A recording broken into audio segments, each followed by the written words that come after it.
پچھلی صورت کا حاشیہ نمبر 1 ملاحظہ فرمائیے۔ مطلب یہ ہے کہ اللہ تعالیٰ کی پناہ مانگتا ہوں جو سب کا پروردگار بھی ہے، صحیح معنی میں سب کا بادشاہ بھی اور سب کا معبود حقیقی۔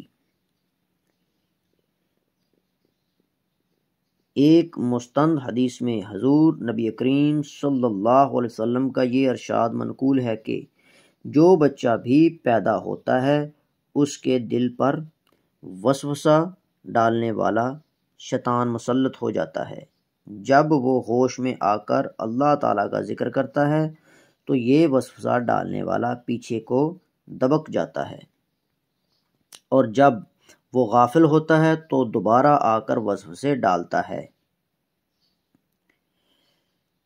قرآن کریم نے سورہ انعام میں بتایا ہے کہ شیطان جنات میں سے بھی ہوتے ہیں اور انسانوں میں سے بھی۔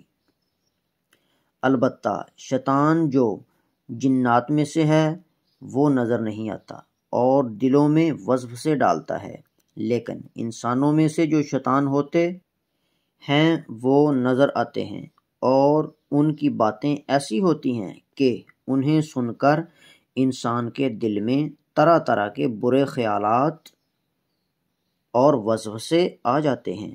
اس لیے اس آیت کریمہ میں دونوں قسم کے وسوسہ ڈالنے والوں سے پناہ مانگی گئی ہے۔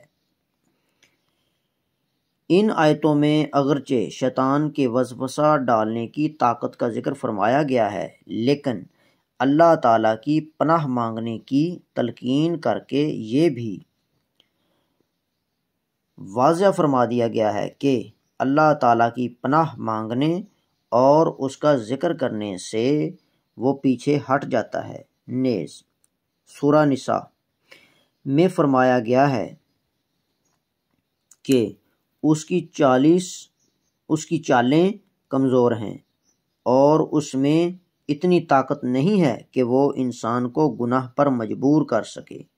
سورہ ابراہیم میں خود اس کا یہ اعتراف اللہ تعالیٰ نے نقل فرمایا ہے کہ مجھے انسانوں پر کوئی اقتدار حاصل نہیں۔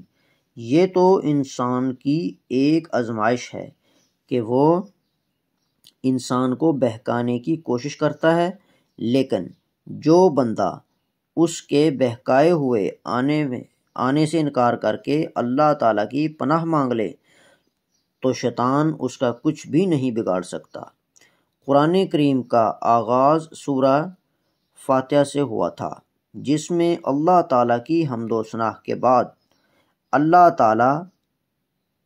تعالیٰ ہی سے سیدھے راستے کی ہدایت کی دعا کی گئی ہے، اور اختتام سورہ ناس پر ہوا ہے جس میں شیطان کے شر سے پناہ مانگی گئی ہے، کیونکہ سیدھے راستے پر چلنے میں اس کے شر سے جو رکاوٹ پیدا ہو سکتی تھی اسے دور کرنے کا طریقہ بتا دیا گیا ہے۔ اللہ تعالی ہم سب کو نفس اور شیطان دونوں کے شر سے اپنی پناہ میں رکھے، آمین۔